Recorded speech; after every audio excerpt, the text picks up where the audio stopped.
Everybody has a right.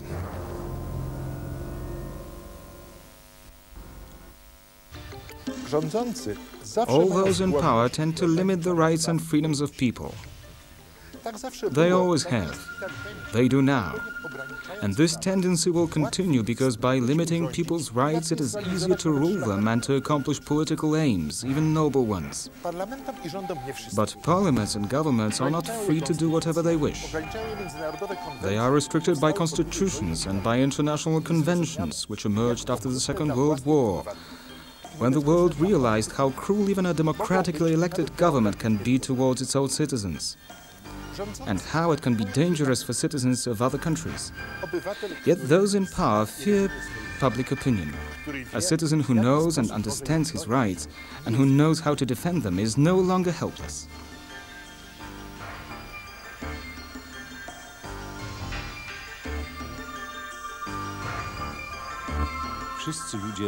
All people are born free and equal in their dignity and rights. This unalienable and innate dignity of an individual, whatever its religious or philosophical justification, provides the foundations from which identical sets of freedoms and rights arise. What are human rights?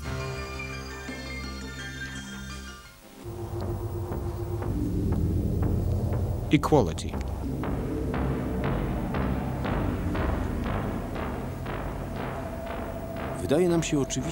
It seems self-evident to us today that we have all been created equal.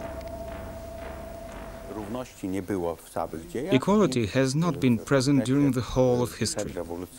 The idea that all people should be equal before the law was born well before the anti-feudal revolutions which overthrew the state-sanctioned system of inequality. Is the idea of equality anything more than just a postulate?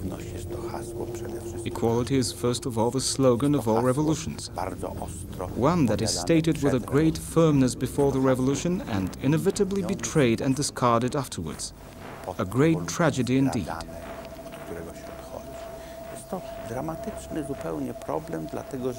As in a way man tends toward equality, trying not only to be equal to others but also not to be too conspicuous himself.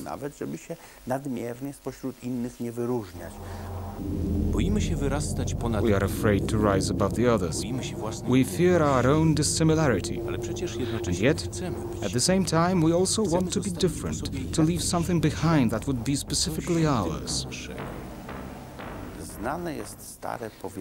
According to an old saying, equality leads to friendly relations between people.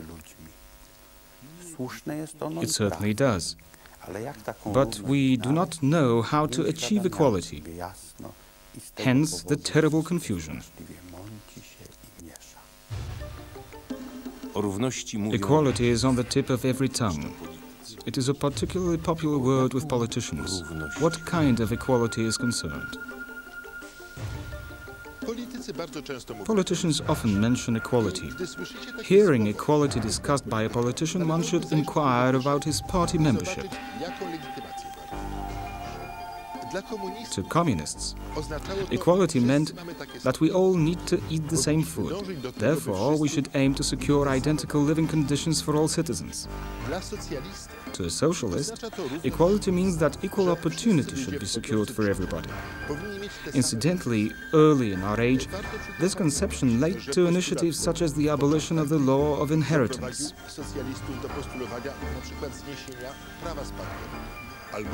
After all, the opportunities for a beggar's son are not equal to those of a person from a wealthy family. On the other hand, a liberal speaking of equality means an entirely different thing. First, the law must be identical for all people and should never differentiate between people without good reason.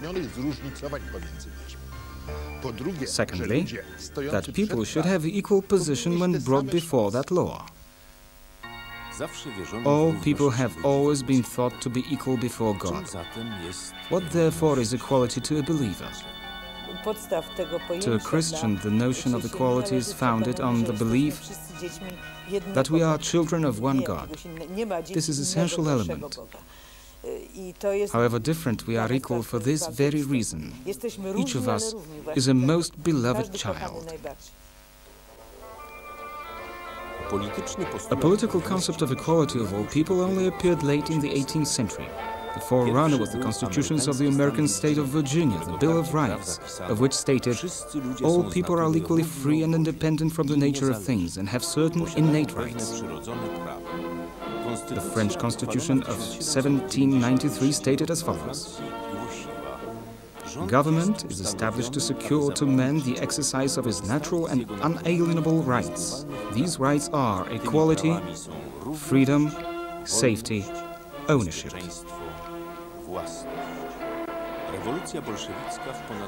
Over 120 years later, the Bolshevik Revolution recognized the supremacy of workers and peasants, replacing the slogan of universal equality with the dictatorship of the proletariat. This went on in Central Europe for 70 years.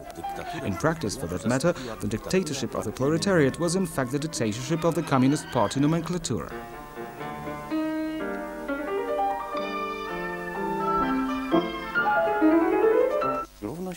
Equality is, first of all, the mental state of a person who feels that he is not inferior to others, that his status is not distinctly inferior to and dependent on other people. Less often, equality is a mental state of a person who believes that his position should not and does not have to be superior to others. Not being the reality, equality is chiefly a notion. Calling equality a desirable state, we should never forget that it has never existed and will probably never emerge in future either. Judging from the whole of our empirical experience, equality does not even seem desirable in terms of biology or nature. When it's desirable, it would be there, yet it cannot be found.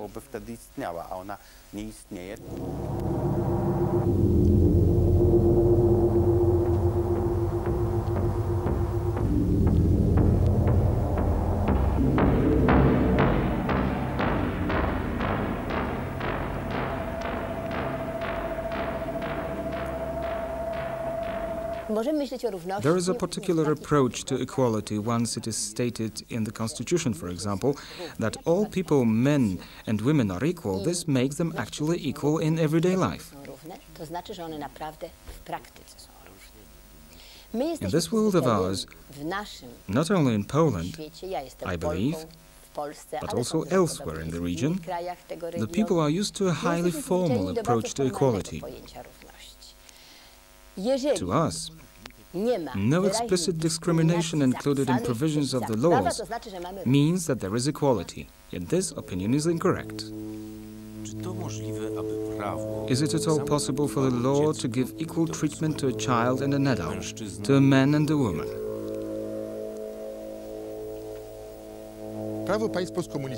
Preserved in the law of post-communist countries are a number of completely unjustified distinctions between people.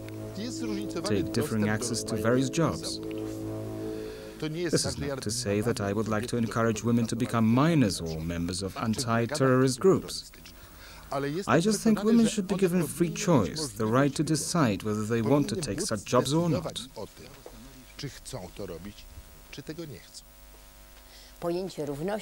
Human rights documents articulate a different notion of equality, genuine equality intended, one that is manifested in the practice of everyday life. Take the situation in today's Poland. Discrimination of women is not addressed by statutes, but women are in fact discriminated in everyday life. A situation which is aggravated by the difficult economic conditions. Half of the jobs now offered in newspaper ads are offered to men only, and not at all for any reasons related to the principles of professional safety and hygiene. This is in fact discrimination. even if it is not specifically contained in a law. To sum up, here in Poland we are used to a specific distorted conception of equality.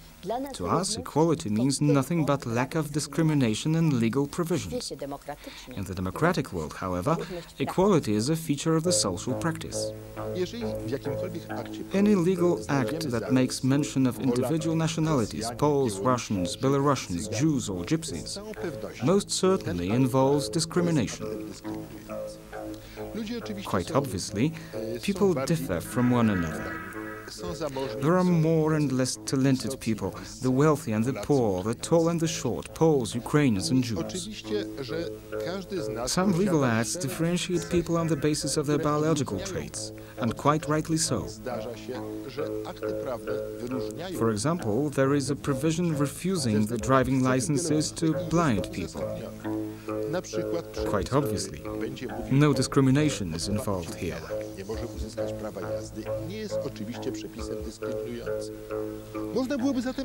We might say, therefore, that equal rights means a ban on unjustified differentiation of people.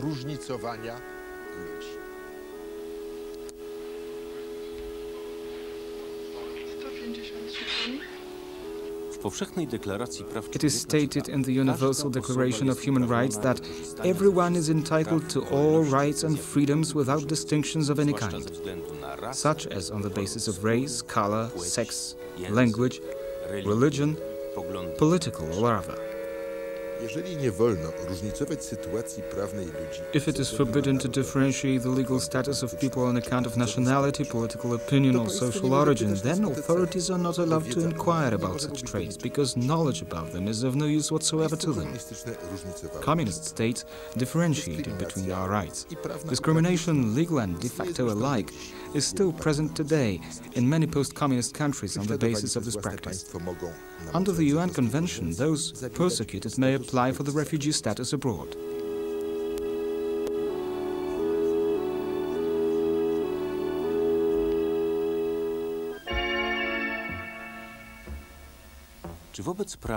Are we equal before the law too? Equality before the law is much more complex. Brought before the court, a rich man will always have better counsels and a greater number of counsels than a poor man. Attempts to compensate for this disadvantage on the part of the poor have been made in many countries, and some success has been made artificially. But nowhere has this difference been eliminated. Not all this is a form of utopia. Equality before the law means two things. First, it means that I enjoy an equal degree of legal protection, which is to say that nobody has any privileges, that in legal terms provisions apply to me just as they apply to another citizen, be it the president or prime minister, as well as to state institutions and agencies. This is the first illusion in Poland, for example, and throughout Polish history, the interwar period included. The Poles have never felt equal before or have been treated as equally by the law as the state, its agencies and officials. Usually the latter seem to receive better treatment by law than ordinary citizens. And there is a second aspect of equality before the law, that of equality in lawmaking, equal contribution of all citizens to lawmaking. This is in principle democracy, precisely this aspect of equality. Democracy means that all people participate in making the law that applies to them. Parliamentary democracy does not mean unlimited absolute majority rule. Such rule easily become extremely cruel. Parliamentarians cannot simply raise their hands and adopt whatever statute they wish, one to expel gypsies from the country, one to deprive the people of land, or of any more expensive cars they happen to own. What limits the majority rule represented in Parliament is the set of individual rights and freedoms. To this effect, the rights and freedoms of an individual set limits to majority rule.